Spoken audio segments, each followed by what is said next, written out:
Oi, pessoal, tudo bem? Bom, nessa aula nós vamos falar sobre o sistema colonial e a economia da colonização portuguesa.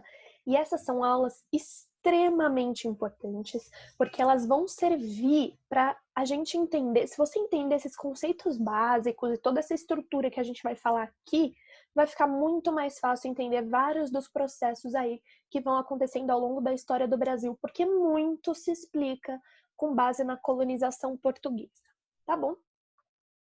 Então aqui, eu já falei muitas e muitas e muitas vezes, na verdade eu falei, tô me movendo aqui só para vocês conseguirem ver ali a fotinho, tá? Eu falei já desde a primeira aula sobre absolutismo e mercantilismo. E nessa aula eu vou falar de novo por quê? Porque são as bases do sistema colonial. Então, o que o absolutismo e o mercantilismo determina basicamente como é o sistema colonial, tá bom? Então, assim, uma coisa importante de falar que eu não tinha falado até então. Tanto a nobreza quanto a burguesia precisavam de um Estado forte e centralizado.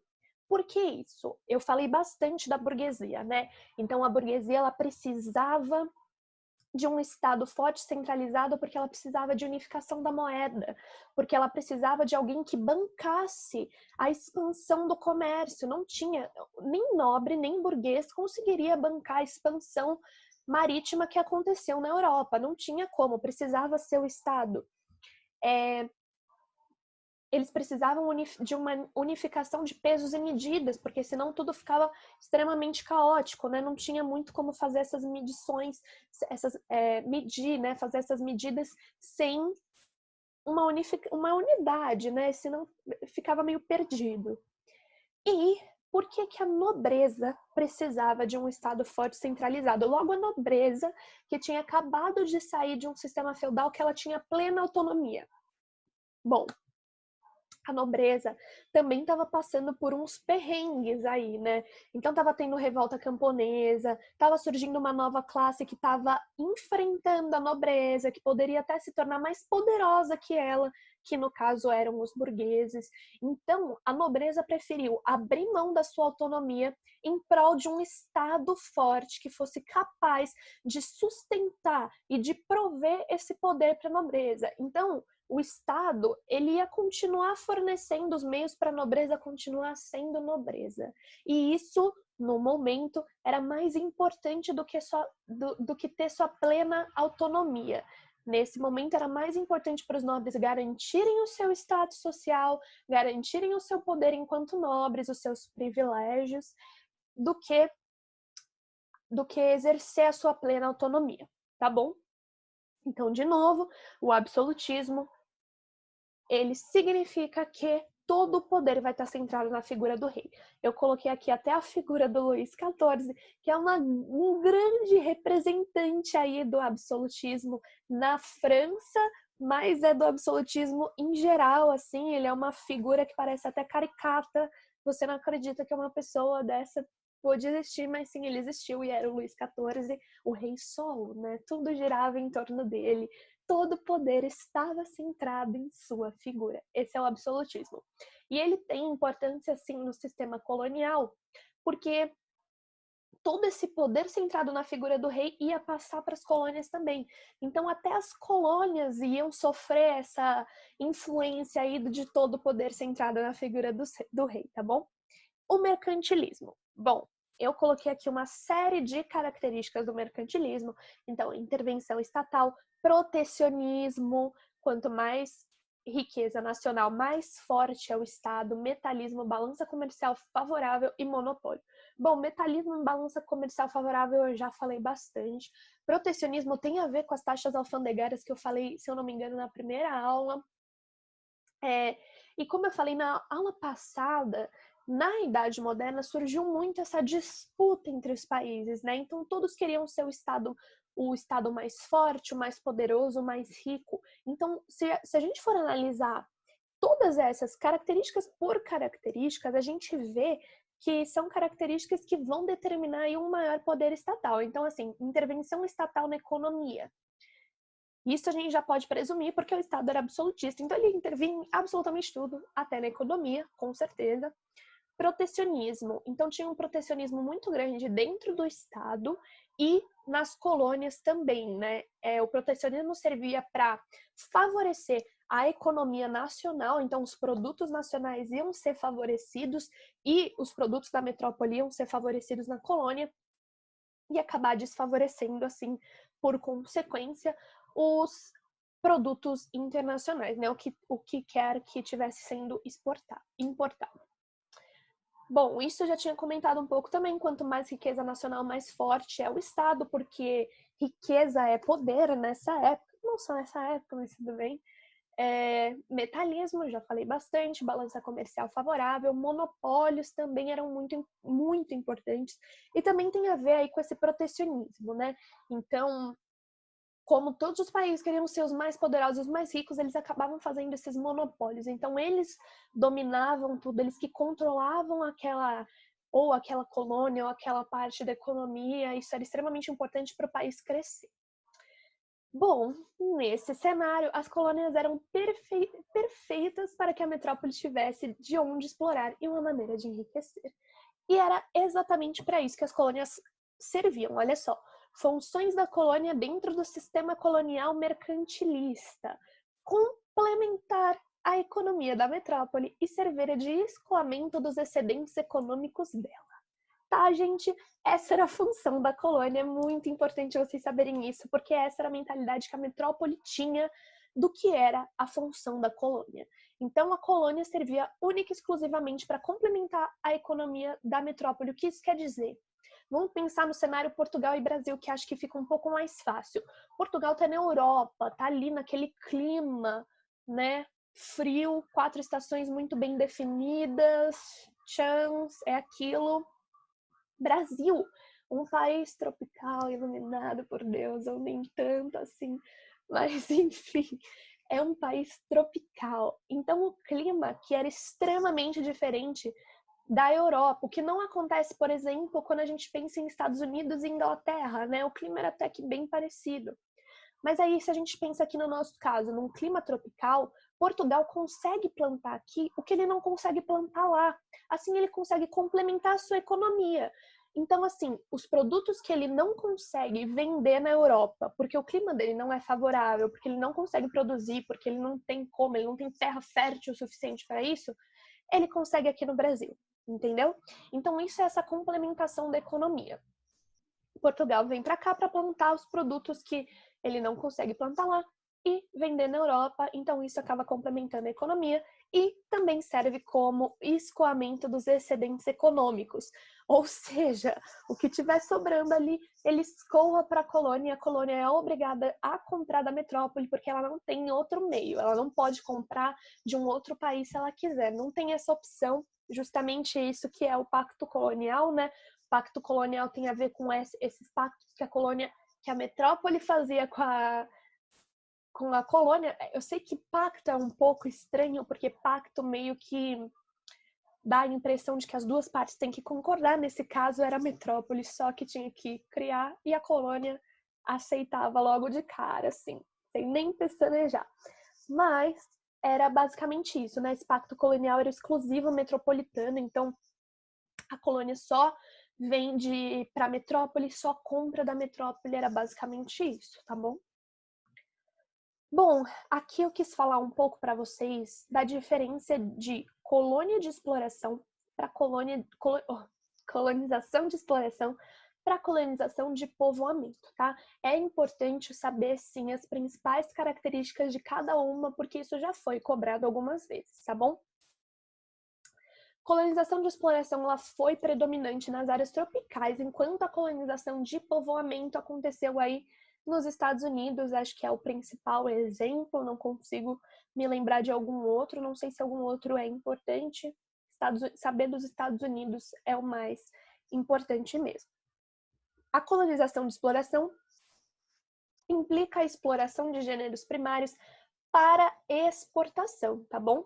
E isso por meio dos latifúndios, usando mão de obra escrava, tinha forte dependência da metrópole, obviamente, porque não poderiam haver manufaturas aqui dentro da colônia, a colônia não podia ter indústrias, não podia fabricar seus próprios produtos, ela tinha que comprar tudo da metrópole, por isso essa forte dependência.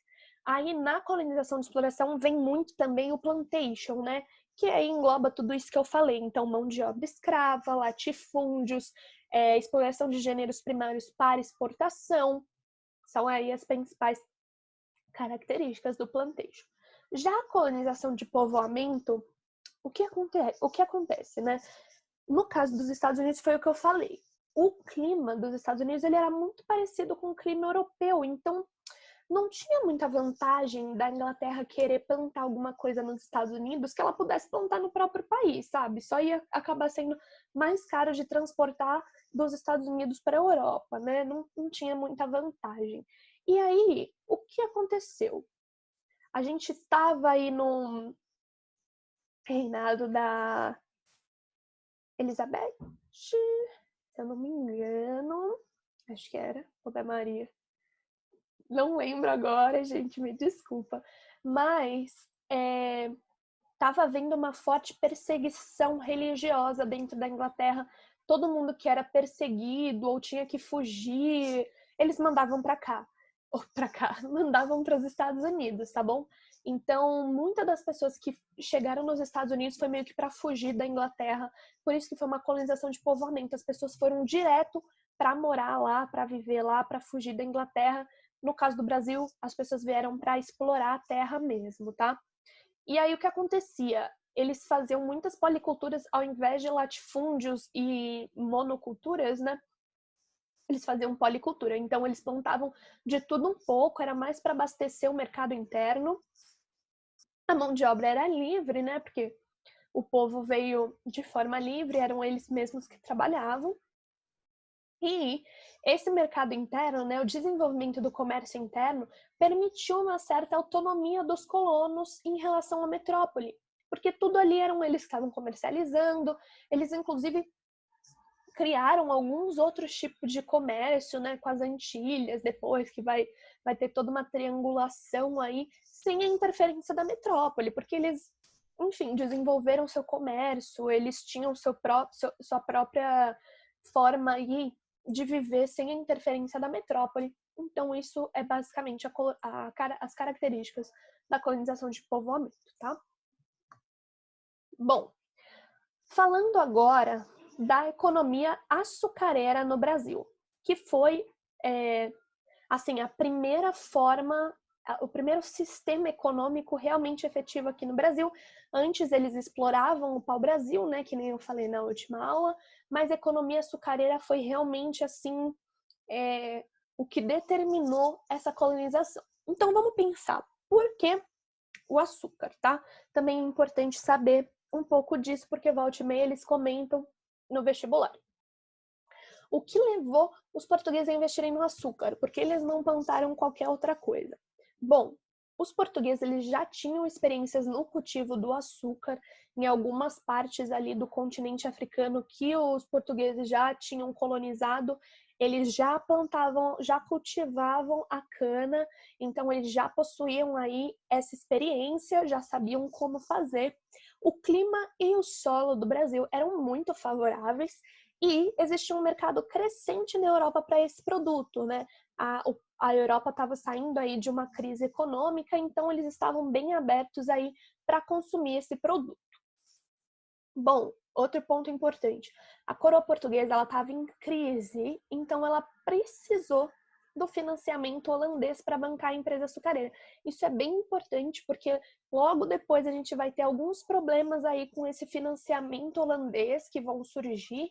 Então é importante lembrar, os portugueses na verdade eles foram meio assim, era o que eles tinham que fazer, mas eles acabaram saindo no prejuízo porque os holandeses eles ficaram responsáveis por refinar e distribuir o açúcar pela Europa. Então, Portugal basicamente vendia cana, a Holanda refinava e vendia o açúcar na Europa, que era muito mais caro do que vender cana, né? Vender a matéria-prima é sempre mais barato do que vender o produto ali já industrializado. Então, Portugal acabou saindo no prejuízo, mas era o que eles tinham no momento, eles precisaram aceitar, senão eles não conseguiriam colonizar de fato o Brasil. A mão de obra, no início, ela foi indígena e depois ela foi de negros escravizados porque eu tenho um slide sobre isso, mas o tráfico negreiro é extremamente lucrativo, tá? Então, eu vou falar depois disso, tá? Plantation, que era o sistema aí, que eu já falei um pouco, né? Então, agricultura extensiva, latifúndios, mão de obra escrava, produção voltada para o mercado externo, deu origem aos engenhos de açúcar brasileiro. Eu vou falar da sociedade, mas de novo eu quero reforçar. Gente, isso daqui é o começo de muito do que permanece no Brasil até hoje, tá? Então, a gente consegue ver aqui as origens do racismo estrutural, a gente consegue ver aqui as origens do patriarcado no Brasil. Então, é muito importante prestar atenção em cada detalhe e sempre prestar atenção com um olhar crítico, sabe? Tipo, nossa, como era possível que isso acontecia nessa época? Pois é, isso acontecia nessa época e essa mentalidade permanece até os dias de hoje, tá? Então é muito importante olhar para essa época com todo esse olhar crítico, porque é aí que a gente consegue ver as origens de muitos dos problemas que a gente carrega até hoje aqui no Brasil, tá bom? Tá bom. A primeira implantação de cana-de-açúcar foi em São Vicente, na cidade fundada por Martim Afonso, mas o auge aí da exploração do açúcar foi no nosso incrível Nordeste brasileiro, mais precisamente em Pernambuco, tá bom? As plantações de açúcar ficavam ali no litoral, eu coloquei um mapa para mostrar para vocês. Porque em Pernambuco, né? É importante saber isso. O solo de Pernambuco era o solo massapê, o solo ali do litoral nordestino, né? Mas falando especificamente de Pernambuco, solo massapé que é extremamente fértil e muito propício para o plantio da cana e tem uma proximidade ali com a metrópole, né? Que não é muito grande, né? Vamos concordar, mas tá ali em cima, tá próximo ali, tem uma proximidade. Aqui eu coloquei algumas fotos, inclusive muitas dessas fotos já caíram no vestibular. Essa primeira foto aqui é mostrando como era um engenho de açúcar, tá? Então aqui é aquele que fica circulando aí para moer a cana, dá para ver que aqui passa um riozinho.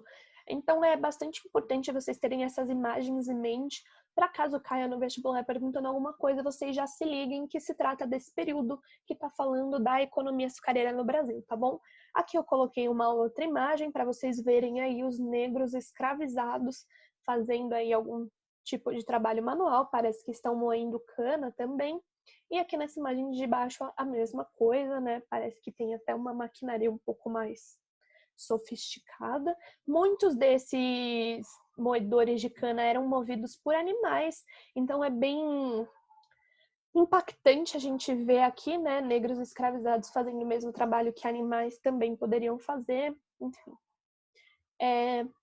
Só queria mostrar essas imagens para vocês mesmos, tá bom?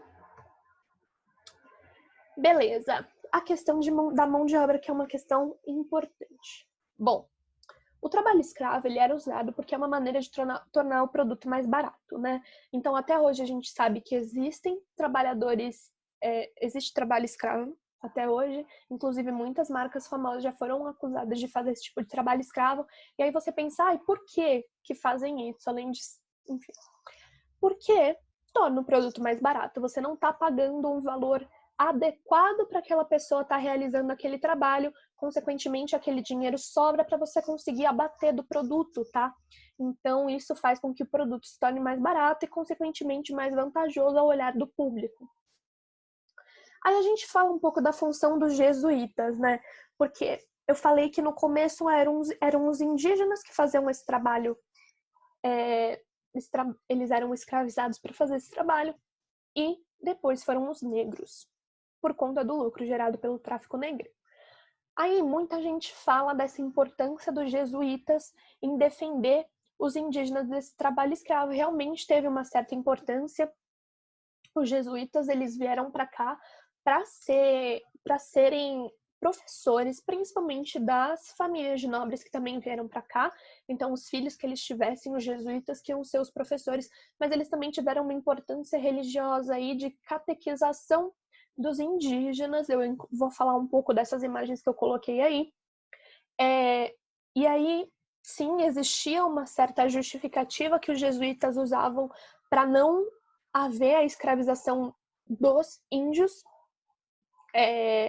porque na visão deles tem uma passagem bíblica que fala que o povo negro é pecador, enfim, eu não vou saber dizer ao certo, mas os negros não mereciam serem tratados como pessoas para os jesuítas, e os indígenas, eles na verdade eles eram tratados como pessoas ingênuas que ainda não tinham tido contato com a religião, por isso que eles não poderiam ser extremamente julgados, assim, né? A partir do momento que os jesuítas estão lá para apresentar a religião para eles, aí eles conseguem se tornarem seres de fé e, portanto, não merecem serem escravizados como se alguém merecesse, mas na visão dos jesuítas, os negros não eram dignos aí dessa compaixão que eles tinham pelos indígenas.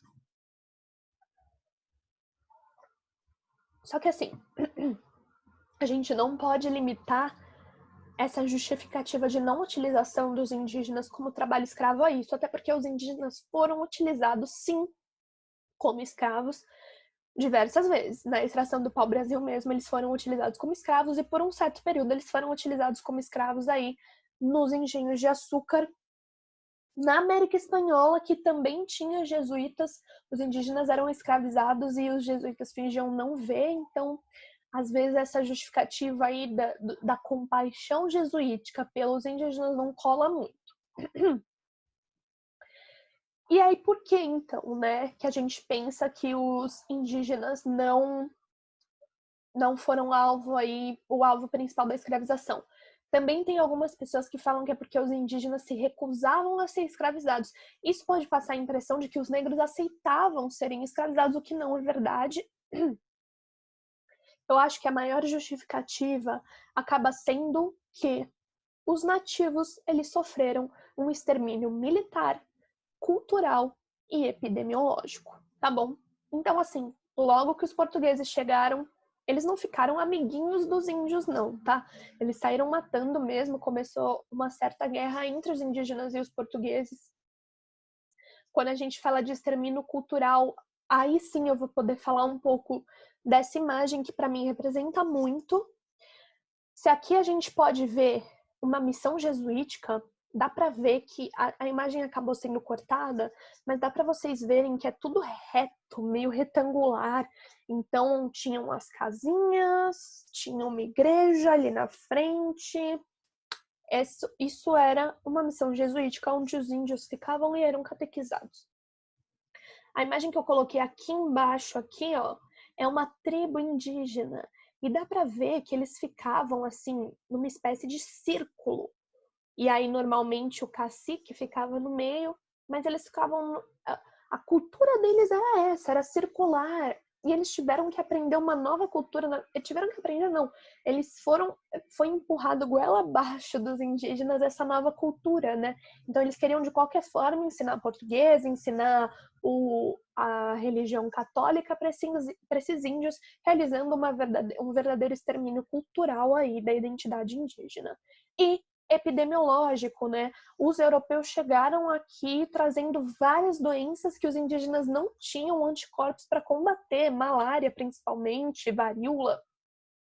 Então, muitos acabaram morrendo simplesmente por esse contato com os europeus, já que eles não tinham proteção natural contra, né? E de novo, o lucro gerado pelo tráfico negreiro era realmente muito grande, então para os portugueses acabava sendo mais vantajoso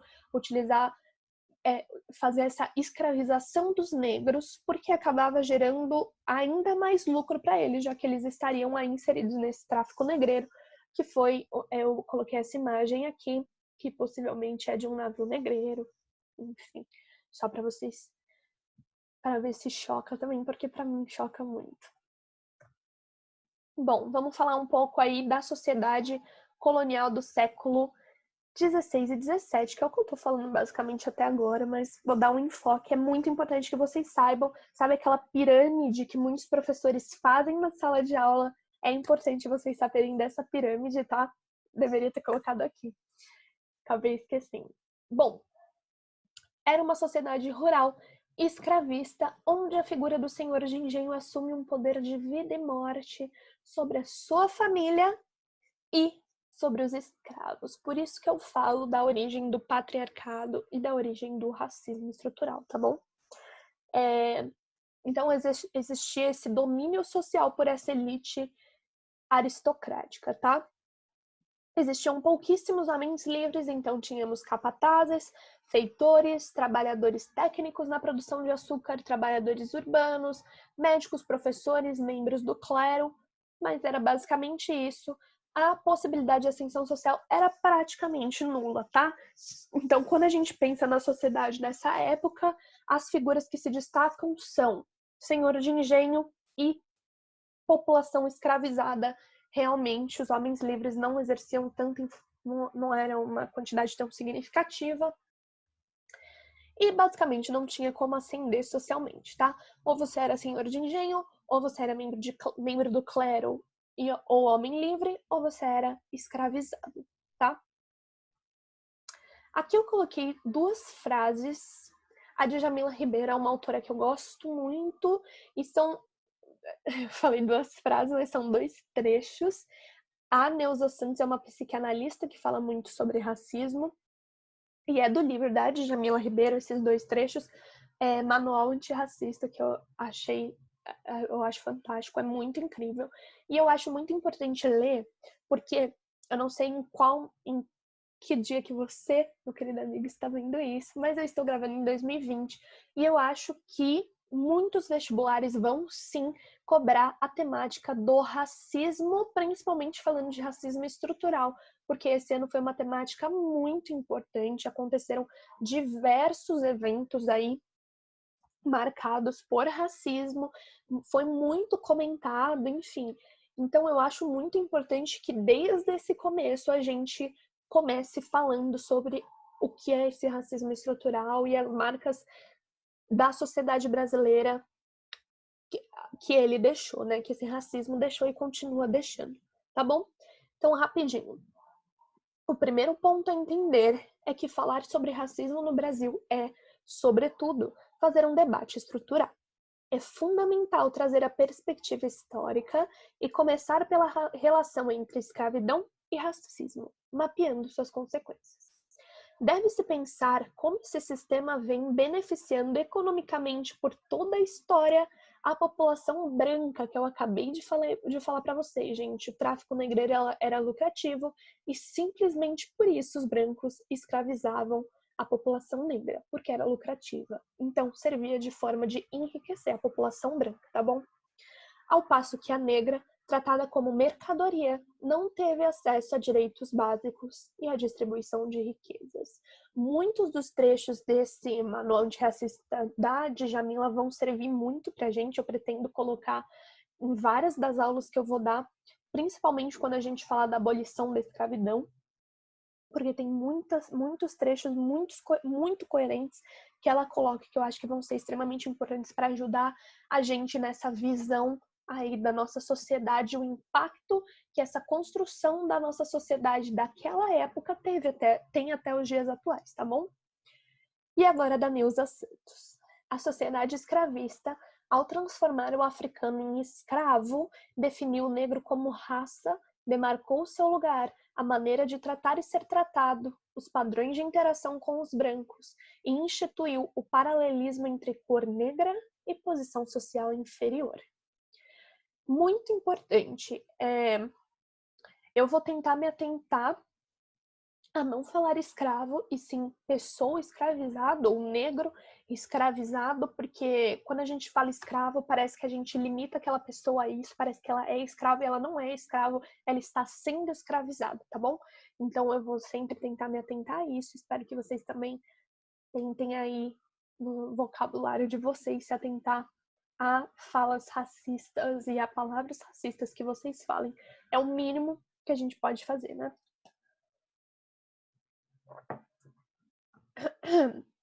Eu coloquei algumas fotos, que também, fotos não imagens, que também já caíram bastante no vestibular. Essa e essa já caíram várias vezes. E é importante porque é um retrato da sociedade.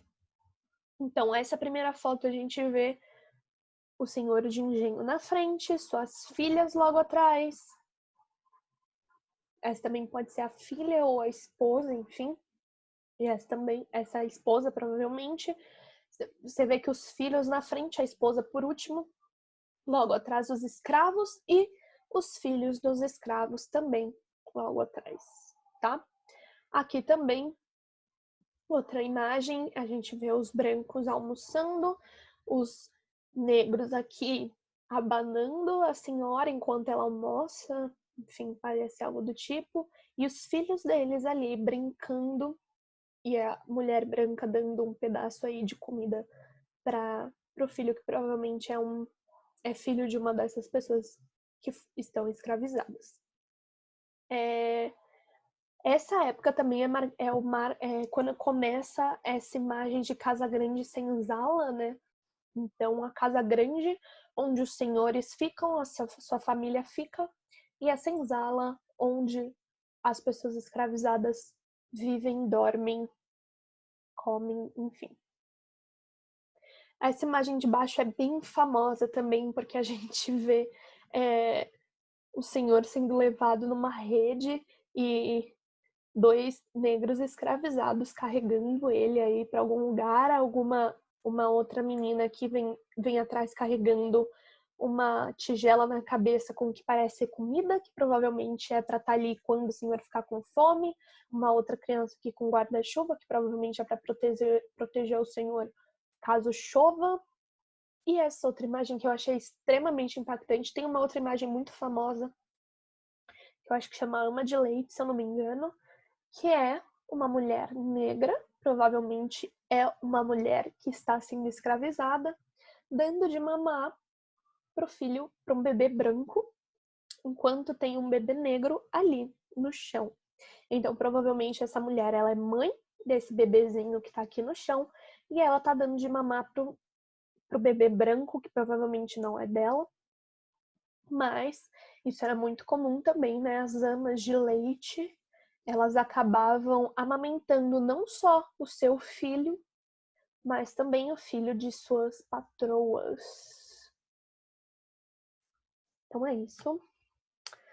Vamos falar agora um pouco das demais atividades econômicas no século XVII e no século XVI e no século XVII, porque sim, o cultivo de açúcar foi sim o mais importante, o que mais se destacou, mas tiveram algumas outras atividades que também foram importantes, inclusive para aumentar aí essa quantidade de homens livres, tá? Então aqui, o Conselho Ultramarino, ele foi criado pela coroa para centralizar a administração da colônia. Então eles queriam centralizar principalmente o comércio da colônia, né? Então tudo que era comercializado teria que passar aí por esse conselho ultramarino, era meio que para administrar e organizar tudo. Companhia Geral de Comércio do Estado do Brasil, basicamente a mesma coisa, que era uma tentativa de monopolizar o comércio de diversos produtos ali da colônia principalmente. Pecuária. Pecuária também teve um papel muito importante, como a gente viu em algumas outras imagens, a pecuária era utilizada inclusive nos engenhos de açúcar e também era utilizada na alimentação em menor quantidade, mas também era. E foi importante também na interiorização do território. Tanto a pecuária como as drogas do sertão foram extremamente importantes nessa interiorização, porque enquanto os engenhos ficavam aqui no litoral, então os engenhos são esses em rosinha, a pecuária foi ocupando o interior. A pecuária é esse que está em laranja, tá? Então a pecuária foi interiorizando para dentro do território brasileiro, inclusive rompendo com o Tratado de Tordesilhas, porque se vocês lembrarem, o Tratado de Tordesilhas passava mais ou menos aqui, então não pegava muita dessa parte aí que a pecuária acabou interiorizando e adquirindo para si. E as drogas do sertão. Então, drogas do sertão são produtos medicinais, alimentícios e afrodisíacos que eram extraídos aí dessa região amazônica, né, da região da floresta amazônica, que é toda essa região que está em verde, é a região de onde eram extraídas as drogas do sertão, tá bom? e também era feita por homens livres e, enfim, teve até bastante importância. Outros produtos que também eram comercializados em menor quantidade: cacau, tabaco, mandioca, rapadura e aguardente. É isso, pessoal. Espero que eu tenha ajudado vocês de alguma forma. Meu e-mail para dúvidas, sugestões ou críticas está aí para vocês, se vocês quiserem. E é isso, a gente vai ficando por aqui. Até a próxima aula.